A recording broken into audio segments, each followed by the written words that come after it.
ఈ పరిశుద్ధ ఆలయమును అపవిత్రపరచి ఉన్నారు. యెరూషలేమును పాడు తిప్పగా చేసి ఉన్నారు. దేవా నీకు స్తోత్రాలు. నీ బిడ్డ ద్వారా మీరు మాట్లాడిన మాటను బట్టి స్తుతిస్తూ ఉన్నారు. అది కూడా బలహీనను ఈ బలిపీఠ మీద నిలబడి ఉన్న నాకు పుస్తకము నలిచి గ్రహించి అగ్నిలో కాల్చి ఇలాంటి మాటలు మీ బిడ్డలు వినడానికి ఈ ఆత్మని బిడ్డలో నుంచి సరిచి మీరు మాట్లాడండి, మేము బాగుపడతాం. మీ మాటలు వింటే అది అవసరమని రాత్రి మాట్లాడారు, మరి అవసరమైన దాన్ని ఎన్నుకున్నది. అవును ఆయన మాకు సహాయించి పరిశుద్ధాత్మదేవా మాకు సహాయించి సంఘాన్ని స్థిరపరిచి బిడ్డలందరినీ నీ కృపలో ఉన్నాయి. యేసు నామములో ప్రార్థిస్తున్నాము తండ్రి. ఆమేన్. యెరూషలేమును పాడు తిప్పలుగా చేసి ఉన్నారు. ఈ స్వాస్థ్యములో అన్యజనులు చొరబడి ఉన్నారు. ఈ పరిశుద్ధ ఆలయమును అపవిత్రపరచి ఉన్నారు. దేవునికి స్తోత్రాలు. కొంచెం జాగ్రత్తగా వినండి. 9:40 దేవుడు ఎందుకు ఈ మనుషులు సృష్టించాడో మనం ఒకసారి ఆలోచించాలి. మన ఇష్టానుసారంగా బ్రతికితే గ్రంథాలు ఘోషిస్తూ ఉన్నాయి. నరకమున్నది, పాతాళం ఉన్నది.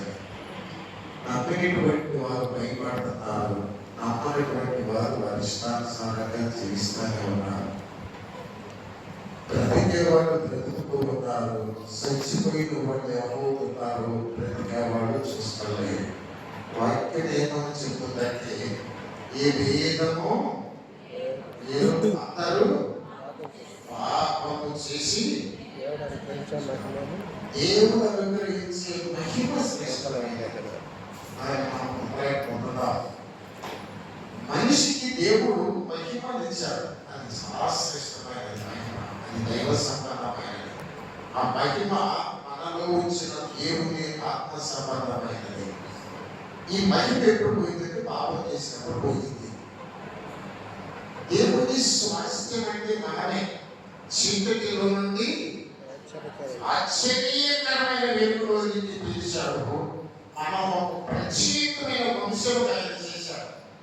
లోకంలో చాలా వంశాలు ఉన్నాయి, చాలా గోత్రాలు ఉన్నాయి, చాలా రకాల జాతులు ఉన్నాయి. కానీ దేవుడు మనలో మాత్రం ప్రత్యేకమైన వంశముగా, ఈ వంశము క్రీస్తు వంశము అనొచ్చు. ఈ వంశం పేరంటే ఏర్పరచబడిన వంశం. ఏ కులమైనా, ఏ మతమైనా, ఏ జాతి అయినా, ఏ గోత్రమైనా దేవుడు చీకటిలో నుంచి పిలిచిన ప్రతి వ్యక్తి ఏర్పరచబడిన వంశం. వాళ్ళు నా సొత్తు అన్నాడు ఆయన. మనం ఎవరి సొత్తంట? దేవుని ఆస్తి. దేవుని ఆస్తి దేవుని చేతిలో బద్ధంగా ఉండకుండా ఇక్కడ యెరూషలేము అంటే దేవుని సొత్తు. యెరూషలేమును దేవుడు కోరుకున్నాడు. ఆ యెరూషలేము దగ్గరికి వచ్చి ఏడ్చాడు ఆయన. యెరూషలేమా, యెరూషలేమా, ఈ దినమంతైనా ఈ సమాధాన సంబంధమైన సంగతులు నీవు తెలుసుకుంటే నీకు ఎంతో పేరు. కానీ అవి నీకు నీ కన్నులకు మరుగు చేయబడి ఉన్నవి. ఒక దినాల నీ చుట్టూ గట్టు కట్టి నీ పెట్టలతో కూడా కలిపి నిన్ను నాశనం చేసేటప్పుడు అప్పుడు నీకు అర్థమైందని దేవుడు.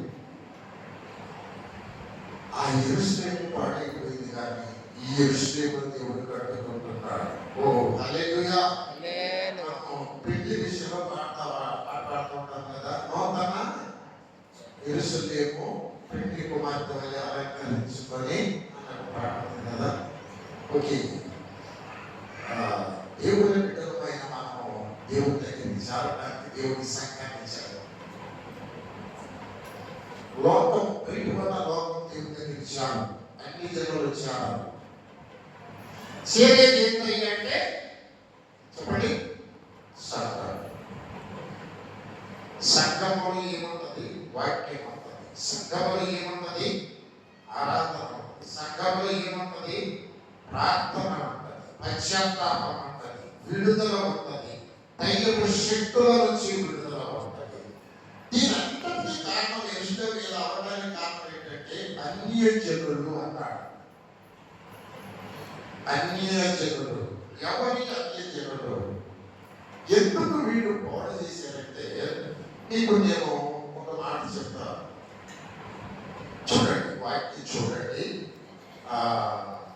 మార్కు సువార్త. దేవునికి స్తోత్రాలు. హల్లెలూయా. మీకు చెప్పినట్టున్నారు. నేను లూకా సువార్త 11వ అధ్యాయం 10వ వచనం ఒకసారి చూడండి. లూకా సువార్త 11వ అధ్యాయం 15వ వచనం. 18 సంవత్సరముల నుండి దయ్యము పట్టిన స్త్రీ అచ్చట ఉండెను. ఆమె నడుము వంగిపోయి ఎంత మాత్రము చక్కగా నిలబడలేక ఉండెను. యేసు ఆమెను చూసి రమ్మని పిలిచి, అమ్మా, ఈ బలహీనత నుంచి విడుదల పొంది ఉన్నావని చెప్పి ఆమె మీద చేతులు ఉంచగా ఆమె చక్కగా నిలబడి ప్రభువును స్తుతించెను అని రాయబడి ఉన్నది. దేవునికి స్తోత్రం. 18 సంవత్సరాలు బంధించిందట. ఎవరు? దెయ్యాల గురించి మీతో నేను మాట్లాడదాం అనుకున్నాను ఈరోజు. మన జీవితాలు పడవటానికి, ఆదాము పడవటానికి, మనం దేవునికి లోపడకుండా ఉండటానికి కారణం దెయ్యాలు. ఎందుకంటే ఎందుకు పాడు చేస్తాయంటే దేవుడు వాటిని పాడు చేశాడు. అవన్నీ కూడాను దేవదూతలు, అవి దెయ్యాలైనవి. మనము దేవుడి దగ్గరికి వెళ్ళకుండా చేయటమే వాటి యొక్క ప్రణాళిక. ఇది మనము మొట్టమొదటిగా గుర్తు పెట్టుకోవాలి. సరే, డైరెక్ట్ గా ప్రసంగం చెందే నాకు తెలుసు. నాకు ఒక పాట కదిలించిన నాకు ఈ మధ్య. పాట పాడిన తర్వాత నేను దెయ్యాల గురించి చెప్తాను. మీరు భయపడద్దు, జాగ్రత్తగా సత్యాన్ని గ్రహించండి. విలువైనది నీ కృప, దేశాల హద్దులు దాటింది. ఇది నా పాట, నాకు దాటింది. నేర్చుకోండి సెలవు. రెండవది, సిలువైనది నీ ప్రేమ, సముద్రాల లోతులను ఇచ్చేది. ఈ పాట మనకు కదిలించింది. ఆ యేసయ్య కృప ఇది దేశాలు దాటుకుంటూ వచ్చిందండి. ప్రపంచం అంతటికి పోతుంది. ఆయన బిడ్డలు పోగు చేసుకుంటుంది. ఈ లోకంలో విలువైనది డబ్బు కాదు, బంగారం కాదు, పేదలు కాదు, ఆస్తులు అంతస్తులు కాదు, పేరు ప్రతిష్టలు కాదు, రాజకీయాలు కాదు. విలువైనది ఈ కృప. దేశాల హద్దులు దాటి మనుషులు బాగుతున్నది. ఘోరమైన పాపులను ప్రకటిస్తా ఉన్నది. దొంగలను వ్యభిచారాలను మారుస్తా ఉన్నది. విలువైనది నీ కృప. దేశాల హద్దులు దాటింది. నీ ప్రేమ సిలువైపోయింది. సిలువైనది నీ ప్రేమ. సముద్రము లోతులను మించింది. ఈ కృప నాకు ఎన్నుకున్నది. యేసు నన్ను ప్రేమించినది. అపరాధినై నేను చూడగా దెయ్యాలు పట్టుకొని నన్ను ముంచేసి, నన్ను దూరం చేసి, నన్ను బాధ్యత చేసి, నన్ను చంపుకొని పాతాళానికి ఈడ్చిపోతా ఉంటే, ఈ ప్రేమ ఎరుగక బ్రతుకుతా ఉంటే, అవివేకిన ఎరుగక అపవాది వలలోన పడి ఉండగా, నీ ద్రోవని ఎరుగక, అలాంటి సమయంలో ఆశ్చర్యమైన నీ ప్రేమతో ఆశీర్వచన ప్రార్థనలు నాకు ఇచ్చేవయ్యా. ఏంటది? ఆ మందసములో జీవపు మన్న పాపికి ఇచ్చావు. ఈ పాట నాకు కదిలిస్తాను. నాకు పాట రాదు, అయినా పాటలను అర్థాన్ని గ్రహించండి. విలువైనది నీ కృపా, దేశాల హద్దులు దాటింది. సిలువైనది నీ ప్రేమ, సముద్రాల లోతును మించింది. విలువైనది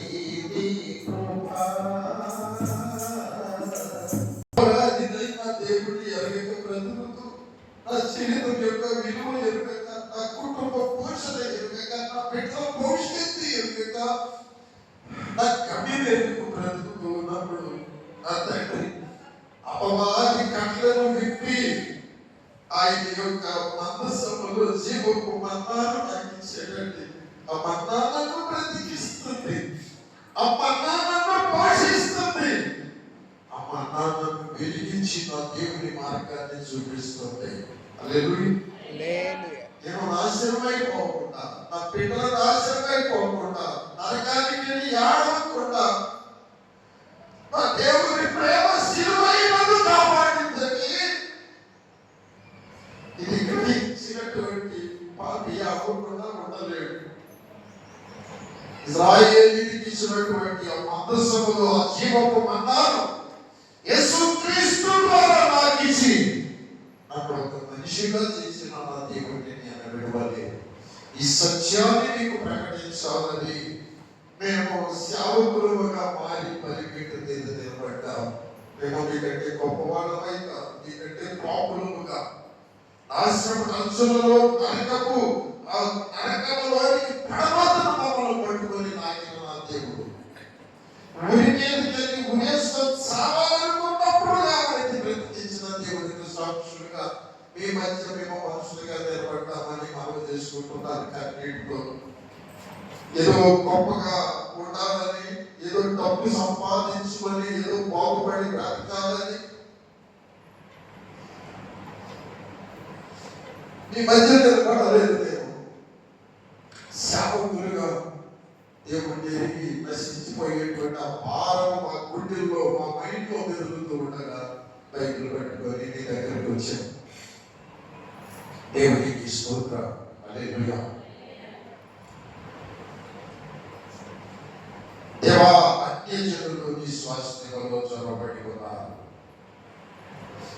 ఆయన స్వాస్థ్యాన్ని నేను నీవు, ఆయన స్వాస్థ్యం సొలొమోను, ఆయన స్వాస్థ్యం దావీదు, ఆయన స్వాస్థ్యం యేసుక్రీస్తు, ఆయన సంఘం.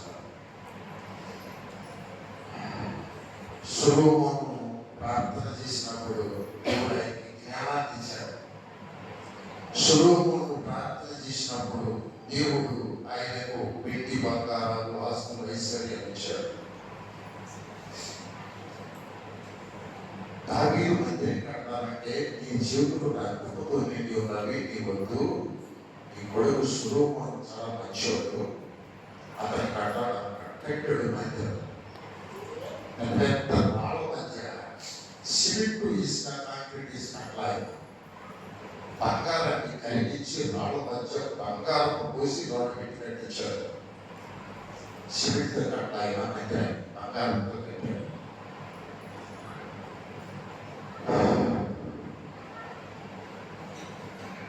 వాక్యాన్ని నేను చూపిస్తాను, జాగ్రత్తగా వినండి. ఏదో మీకు వాక్యాలు చెప్పుకుంటూ వెళ్తున్నాను కానీ మీరు సత్యాన్ని గ్రహించలేదు. నాకు అర్థమైపోయింది. ఎందుకంటే అన్ని జనులు ఆయన స్వాస్థ్యంలో చదవడ్డారు. అన్ని జనులు అంటే దియ్యాలు. 18 సంవత్సరాలు ఆ స్త్రీని గురించిన దయ్యము, కట్లతో కట్టిన దయ్యము శాంతిని యేసయ్య విడిపించాడట. దేవుని బిడ్డమైన హృదయంలో దయ్యాలు ఉంటే నిన్ను నాశనం వైపు నడిపిస్తాయని, నన్ను నాశనం వైపు నడిపిస్తాయని. పరిశుద్ధాత్మకు బదులుగా దయ్యం ఉంటే అది నన్ను, నా కుటుంబాన్ని స్టీరింగ్ పట్టుకొని అదే డ్రైవ్ చేస్తుంది. అది మేలు వైపు నడిపించదు, నాశనం వైపే నడిపిస్తుంది. రాత్రి చెప్పే అవసరమైనది ఒకటే, మరి దాన్ని ఎదుర్కొనాలి. మాట అవసరమైన ఈ లోకంలో ఎన్నో లేవు. ఒకటే, దేవుని మాట దగ్గర కూర్చొని నేర్చుకో. అది మరీ అది మరీ దగ్గర నుంచి తీసుకెళ్ళబడదు. నీ జీవితంలో కనీసం నీ ఆదివారమైన, పునరుద్ధానమైన దేవుడు ఏం మాట్లాడుతున్నాడు నా గురించి అనేది నీకు అర్థమైతే నాశపడి నుంచి లభిస్తున్నావు. ఖచ్చితంగా లభిస్తున్నావు. నాకు ఒక కాన్ఫిడెన్స్ ఉంది నా బిడ్డలో, ఆ దేవుడికి వెళ్తానని. నీకుందా ఈ బిడ్డల కాన్ఫిడెన్స్? ఏదైతే సింపుల్ చెప్తున్నారు. సొలొమోనుకు ఒక కాన్ఫిడెన్స్ ఉంది, సౌలుకు ఒక కాన్ఫిడెన్స్ ఉంది, దేవుని బిడ్డలని అని. కానీ సొలొమోను యొక్క స్వాస్థ్యంలోని అనేక దేవులు చొరబడ్డారు. ఒకసారి 2వ దినవృత్తాంతాల గ్రంథం 36వ అధ్యాయం 11 మాటలు చూడండి. 11 మాటలు. సొలొమోను మందిరాన్ని కట్టించాడు, కానీ ఏమైంది? 2వ దినవృత్తాంతాల గ్రంథం 36వ అధ్యాయం. ఆశీర్వాదం తీసుకుని కావచ్చు, కొంచెం సహాయం చేయి. మనవాడు బాగా అవపడిపోయింది. అందులో ఎవరి వెళ్ళి కూడా అవపడిపోయారు. రంగులు కొట్టడానికి రావట్లేదు, తాంబూలు కొట్టడానికి రావట్లేదు, అసలు వదిలిపోయారు. పెద్దోళ్ళు వదిలిపోయారు, అందుకని పిల్లలు కూడా బాగుపడిపోయారు. అందరూ అవసరం వాళ్ళకి ఇట్లా ఉంటే చాలు బాగుపడిపోతారు. అట్లా తయారైపోయింది శాంతం. చదువు 2వ దినవృత్తాంతాల గ్రంథం 36వ అధ్యాయం 11 చదువు. సిద్కియా యాజమాన్యమిచ్చినప్పుడు 20 ఏళ్లవాడై యెరూషలేములో 11 సంవత్సరములు ఏలెను. అతడు తన దేవుడైన యెహోవా దృష్టికి చెడునడక నడుచుచు ఏం చేశాడు? చెడు నడక నడుచుచు. ఆయన నియమించిన ప్రవక్త అయిన యిర్మీయా మాట వినకయు తన్ను తాను తగ్గించుకొనకయు ఉండెను. మరియు దేవుని నామమును బట్టి తన చేత ప్రమాణం చేయించిన నెబుకద్నెజరు రాజు మీద అతడు తిరుగుబాటు చేసెను. అతడు మొండితనము వహించి ఇశ్రాయేలీయుల దేవుడైన యెహోవా వైపు తిరుగక తన మనస్సును కఠినపరచుకొనెను. అదియుగాక యాజకులలో జనులను అధిపతులకు వారు అన్యజనులు పూజించి హేయమైన విగ్రహములు పెట్టుకొని బహుగా ద్రోహులై యెహోవా యెరూషలేములో పరిశుద్ధపరిచిన మందిరమును అపవిత్రపరిచి వారి పితరుల దేవుడైన యెహోవా తన జనుల యందును తన నివాస స్థలమందును కటాక్షం కలవాడై వారి యొద్దకు తన దూతల ద్వారా వర్తమానము పంపుచు వచ్చెను. ఆయన పెద్దరపడ లేచి పంపుచు వచ్చినను వారు దేవుని దూతలను ఎగతాళి చేయుచు ఆయన వాక్యములను తృణీకరించుచు ఆయన ప్రవక్తలను హింసించుచు రాగా నివారింప శక్యము కాకుండా యెహోవా కోపము ఆయన జనుల మీదికి వచ్చెను. ఆయన వారి మీదికి కల్దీయుల రాజును రప్పింపగా అతడు వారికి పరిశుద్ధ స్థలముగా ఉన్న మందిరంలోనే వారి యవ్వనులను ఖడ్గము చేత సంహరించెను. అతడు యవ్వనుల యందైనను యువతుల యందైనను ముసలి వారి యందైనను నెలసిన వెంట్రుకలు గల వారి యందైనను కనికరింపలేదు. దేవుడు వారందరినీ అతని చేతికి అప్పగించెను. మరియు బబులోను రాజు పెద్దలేని చిన్నలేని దేవుని మందిరపు గొప్ప పనులన్నిటినీ యెహోవా మందిరపు నిధులలోనేమి రాజు నిధులలోనేమి అధిపతుల నిధులలోనేమి దొరికిన ద్రవ్యమంతయు బబులోనుకు తీసుకొని పోయెను. వాక్యం నేర్పించి ఆయన ఆత్మ నుంచి నా బిడ్డలు బాగుపడేటట్టుగా నా పక్షంగా నా మాటలు తెలియజేయబోమని పంపిస్తాడు. పెద్దల కడలే లేచి ఏమండి తన దూత ద్వారా వర్తమానం పంపుచూ వచ్చాను. ఆయన పెద్దల కడలేసి పంపుచూ వచ్చినాను వారు దేవుని దూతలను ఎగతాళి చేయించు. ఏం చేశారండి? ఎగతాళి చేశారట. దేవుడు పంపించినటువంటి దేవుని దూతలంటే సేవకులే. వాళ్ళు ఎందుకు పంపిస్తారంటే సేవకులను నా బిడ్డలు బాగుపడతారు, నా బిడ్డలు నా వైపు తిరుగుతారు, వాళ్ళని ఆశీర్వదించాలి, వాళ్ళని స్వస్థపరచాలి, వాళ్ళని రక్షించాలి, వాళ్ళని బాధ్యత చేయించుకోవాలి. అందుకు ఆయన సేవకులు పంపిస్తాడు. వారు దేవుని దూతలను ఎగతాళి చేసు ఆయన వాక్యములను తృణీకరించు. ఎవరు ఎక్కడారా ఏం చేశారంట? వాక్యాన్ని స్వీకరిస్తున్నారా? ఆచరిస్తున్నారా? అమలు పరుస్తున్నారా? వింటున్నారా? నాశనానికి మూలం ఇక్కడ ఆరంభమవుతుంది. అవసరమైనది ఒక్కటే, మరియ శ్రేష్టమైన దాన్ని దాంట్లో విస్తారమైన పనులతో నువ్వు పరుగులెత్తుతూ ఉన్నావు. అన్ని అవసరమే. దేవుని సన్నిధిలో దేవుని వాక్యము వినుట అవసరం. ఎంతసేపు గడుపుతున్నావు దేవుని వాక్యం దగ్గర, దేవుని పాదాల దగ్గర? అవసరమైనది. నిన్ను ప్రేమించి నీతో గడపాలని ఎదురు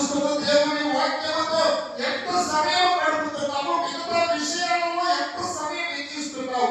అనవసరమైనవి అవసరం అనుకుంటున్నావు. హలో, అనవసరమైనవన్నీ అవసరం, అవసరమైన అవసరం. దేవుని వాక్యం అవసరం అని నీకు తెలుసా? ఏమి తిందుము, ఏమి త్రాగుదము, ఏమి ధరించుకోదము అవన్నీ నేను ఇస్తానన్నాడు ఆయన. అటుకోసము పరిగెత్తలేదు. అలాగూ వీళ్ళు దేవుడిని వదిలిపెట్టి అనవసరమైన వాటి కోసం పరిగెత్తారు. దెయ్యాల గురించి చెప్తానన్నాను. ఈ సందర్భం చెప్పి నేను మీకు దెయ్యాలు ఈ పరిగెత్తడానికి కారణం దెయ్యాలు. దేవుని వాక్యము వినకుండా చేసేది దెయ్యాలు. దేవుని వాక్యం మాట్లాడుతూ ఉండగా వేరే వేరే ఆలోచనలతో నడిపింపజేసేది దెయ్యాలు. దేవుడు సిక్కతో ముచ్చటిస్తూ ఉండగా అదొక బయట పిల్లలు ఆడుకుంటారు చూడు, వాళ్ళని ఆడుకోపజేసేది దెయ్యాలు. ఇది వాళ్ళ ముందు భవిష్యత్తు ఉన్నది. వాళ్ళు శ్రేష్టమైన మార్గంలో నడవకుండా దేవుని ఆత్మ నడిపించకుండా వాళ్ళ జీవితాన్ని చీల్చివేసేది అపవిత్రాత్మలు. వాటికి అన్న తల్లిదండ్రులుగా తెలుసా? వాళ్ళకి తెలిస్తేనే కదా బిడ్డలే తెలియజేయడానికి. 18 సంవత్సరాల పవిత్రాత్మ వచ్చి వేసింది, బంధించి వేసిన అబ్రహాము కుమార్తె ఈ విశ్రాంతి దినమున విడిపించదగరా? నీవు విడిపించబడతావు. నీ కట్లు దిగిపోతాయి, నీ బతకాలు దిగిపోతాయి, నీ బిడ్డల కట్లు దిగిపోతాయి. దేవుని మందిరంలో నీ బిడ్డలు ఇంకా రక్షించబడతారు. కానీ అనవసరమైన వాటిని పరిగెత్తున్నారు కదా. వాక్యాన్ని చదువుతున్నారా? వాక్యాన్ని ధ్యానం చేస్తున్నారా? ప్రార్థన చేయడం వచ్చా? నీకు వచ్చా ప్రార్థన చేయడం? అమ్మా ప్రార్థన చేయమంటే ఇక్కడ పరిస్థితి అవసరమైంది కదా. నీ బిడ్డ కోసం అడగొద్దా? నశించిపోయే వారి కోసం అడగొద్దా? ఎక్కడి కోసం అడగొద్దా? ఇవన్నీ ఇక్కడ మీరు ఏం చేశారంటే దేవుని బోధనలు ఎట్లా చేశారు? దేవుని వాక్యాన్ని తృణీకరించు, ఆయన ప్రవర్తన హింసించు. ఏం చేశారంటే దేవుడి మనుషులను హింసించడం మొదలుపెట్టారు. మాటలతో హింసించారు, అవమానాలు ఎంతలేసి హింసించారు, ఏమంటే కూతురు తిట్టి హింసించారు, నేరాలు మోపి హింసించారు. అలా హింసిస్తూ వచ్చినప్పుడు దేవుడికి పడే అప్పు వచ్చిందంట. నివారింప శిక్షణ కాకుండా యెహోవా కోపము ఆయన జనుల మీదకి వచ్చారు. ఈ ఎలాంటి కోపం అది అంటే నివారింప శక్తి కోపం అంటే నివారింప శక్తి కోపం. ఇక దాకా ఈ కోపాన్ని ఎవరు ఆపలేదు. పట్టు మొదలు పెట్టి ఈ 10 పోయిన కొట్టమని అయ్యే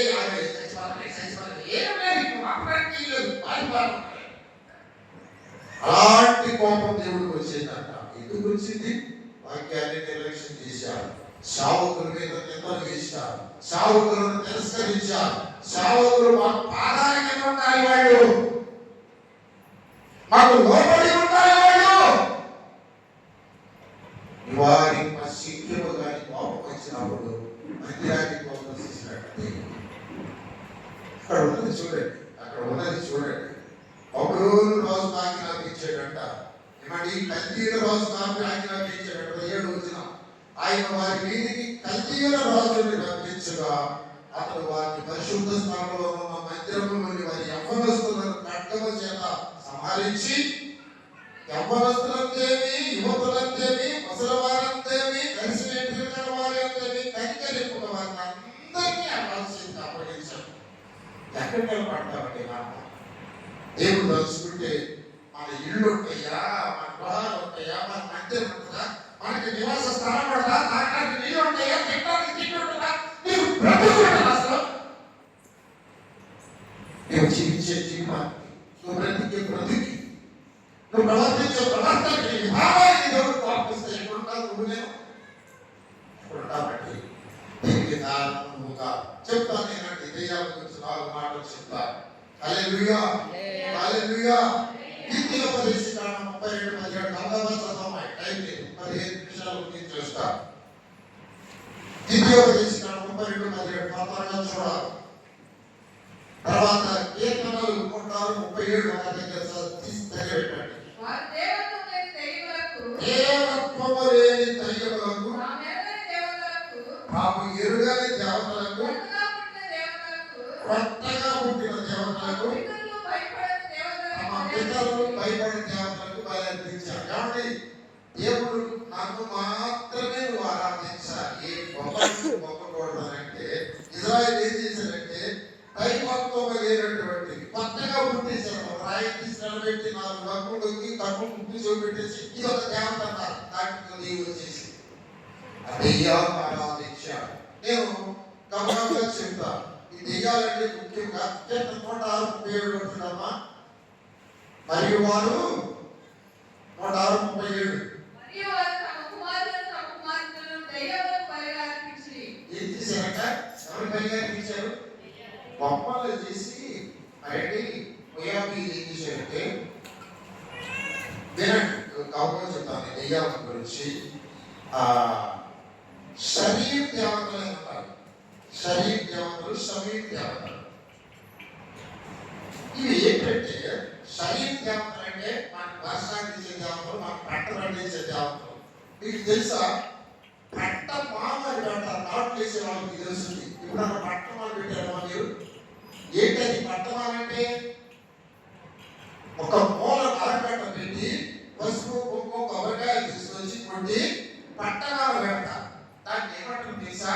పట్టణాన్ని దైవత్వం లేని దయ్యాలకు నువ్వు మొదలు పెడుతున్నావు. అక్కడ పోయి పంట పెట్టించే దేవత నువ్వే సకాలానికి వర్షమిచ్చి నీరిచ్చి పంట పెట్టినప్పుడు తుఫాను రాకుండా కాపాడి దాన్ని నా ఇంటికి తీసుకురా. దీన్ని పట్టణాలు అంటారు.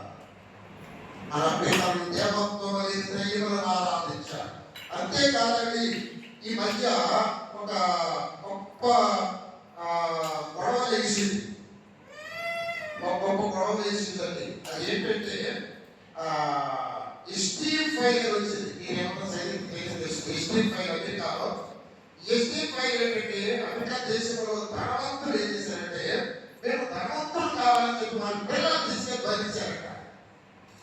12 సంవత్సరాల పిల్లలు, 13 సంవత్సరాల పిల్లలు. ఆ దేవతలు మీ బిడ్డలు మాకు కావాలంటే వాళ్ళతో వీళ్ళే వ్యభిచారం చేసి ఆ దేవతల కోసం కుక్కలు వేసి వాటి పాదాలను పడేసారట. అలా పెట్టారు. ఏ పాపం ఏంటంటే హిస్టరీ ఫైల్ అని చెప్పి భయంకరమైన డాక్యుమెంటరీ కూడా తీసింది ఇక్కడ. వీటి షమీము దేవతలు అన్నారు. అమెరికన్లు షమీం అన్నారు ఈ దయ్యాలు. ఈ దయ్యాలు మన మీద మన బిడ్డల మీద పనిచేస్తూ ఉంటాయి. ఐగుప్తీయులు మోయాబీలు ఏం చేశారంటే వర్షాన్ని కురిపించేటువంటి దేవతలు, కట్టిన పంటలు ఇంటికి చేసేటువంటి దేవతలు ఎడ్లుగాను అలాగే గొర్రెలుగాను వాళ్ళు ఆరాధించేవారు.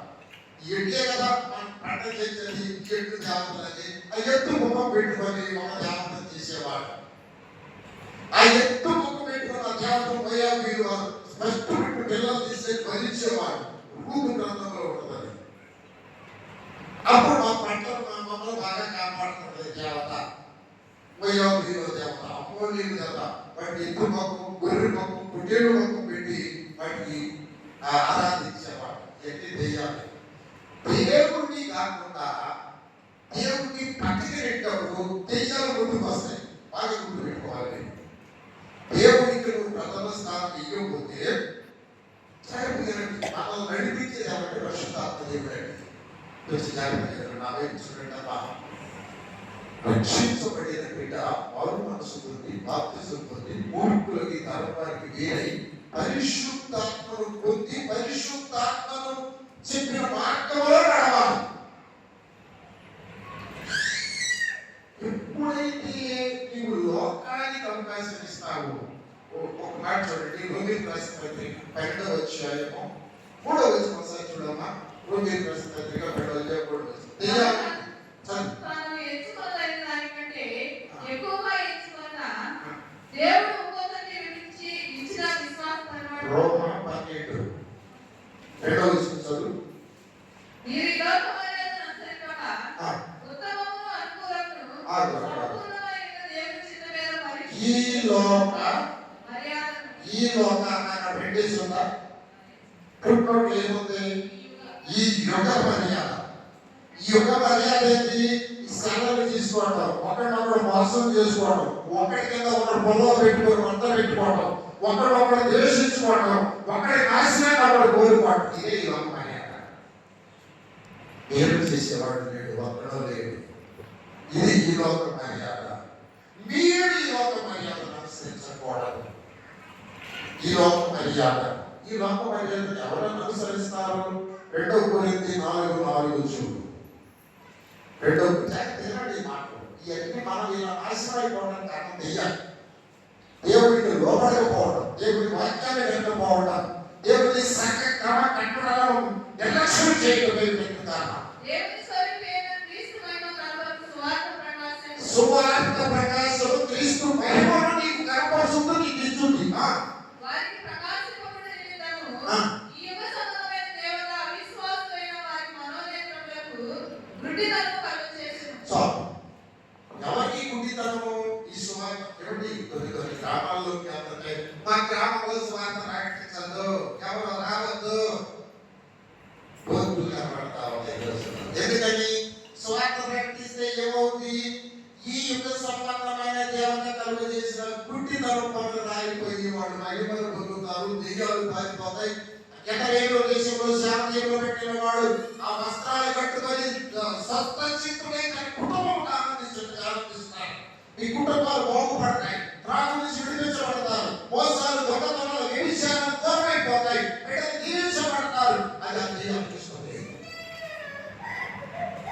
ఆ దెయ్యాలు ఏమంటే అంటే అబ్బాయి ఈ ఊరు నా సొంతం, క్రైస్తవులు ఊరు రావద్దు, సువార్త ప్రకటించద్దు, అసలు ఊరుకో కొంచెం కొట్టేస్తా, ఇక్కడ మనం చర్చ వద్దు, చర్చ కంటే పోలు వస్తాం, రోడ్డు బాబు వద్దు, మేము ఉంటాం, ఈ దెయ్యాల మీద ఉంటాం, ఈ దెయ్యాల మీద నాశనం అయిపోతాం, వీటితో పాటు బాధానికి వెళ్ళిపోతాం. ఈ యుగ సంబంధమైన దేవత అవిశ్వాసం గుడ్డితనంలో చేశాడు. ఒక అవిశ్వాసివా, దేవుడికి స్థానం ఇవ్వా, ప్రార్థన చేయవా, వాక్యాన్ని వినవా, వాక్యాన్ని నమ్మవా? అయితే ఈ యుగ సంబంధమైన దేవత నీ మనోనేత్రాలు గుడ్డితనం కలుగజేసింది. అయితేనండి జాగ్రత్తగా ఏంటండి, 2 మాటలు చెప్తాను ప్రియులారా, 2 మాటలు చెప్తాను, ముగించేస్తాను. ముఖ్యంగా ప్రైజ్ ది లార్డ్, హల్లెలూయా, హల్లెలూయా. ఏంటయ్యా 2 మాటలు అంటే నేను ఇక్కడ రాసుకున్నానండి. ఒకటి ఇంగ్లీష్లో రాసుకున్నాను, అందుకు దేవుడు అంటున్నాను నేను. స్తోత్రం, హల్లెలూయా. ఎంటర్టైన్మెంట్, ఎంటర్టైన్మెంట్, ఎన్లైట్మెంట్ అని 2 మాటలు రాసుకున్నానండి. చెప్పండి ఏంటది? Entertainment, entertainment, enlightenment. ఈ 2 మాటలు చూసేసాను. చాలా శ్రేష్టమైన ఎంటర్టైన్మెంట్ ఏంటంటే మన సర్కస్ ఏంటారట. సర్కస్ ఏంటంటే ఒక ఆయన మాట్లాడుతుంది, ఒక ఆయన అదే మరి ఎంటర్టైన్మెంట్, ఎంటర్టైన్మెంట్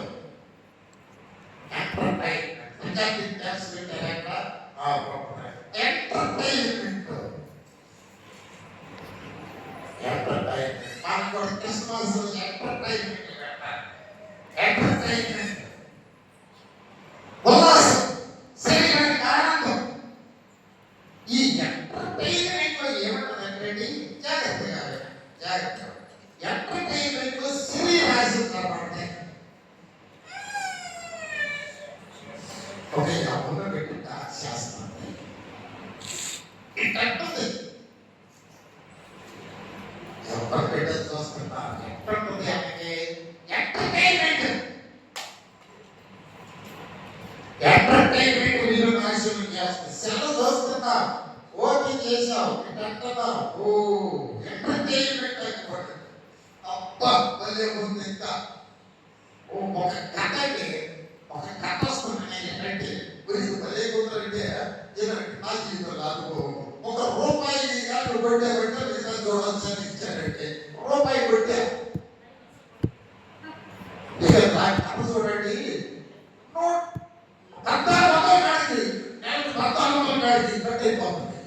బాబు ఇదని చెప్తుంటే నువ్వు రూపాయి కొట్టావు కదా, ఇది ఆటోమేటిక్ వాడే తీసుకుంటాడు డబ్బులు అని చెప్పాడు. ఓరి బాబోయే మన సెకండ్ చూపించేమో నాన్న ఏం తిప్పలు ఒరే సోమ రూపాయి మీద చూపించాడు అనుకోలేదు మొత్తం తీసేసినట్టు ఎంటర్టైన్మెంట్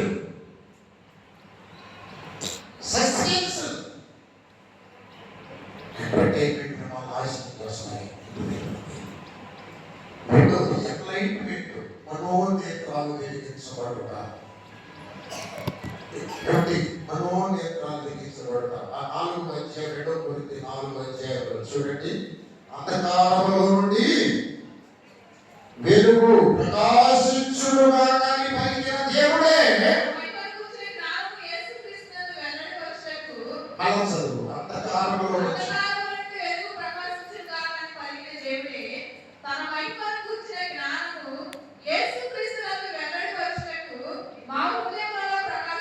హల్లెలూయా. యేసుక్రీస్తును గురించిన జ్ఞానము మా హృదయంలో ప్రకాశించాలి. ఎంలైట్మెంట్. హల్లెలూయా. హల్లెలూయా. వెలుగైన యేసయ్యా నా ప్రాణనాథుడా నా ఇంటి దీపం వెలిగించినావే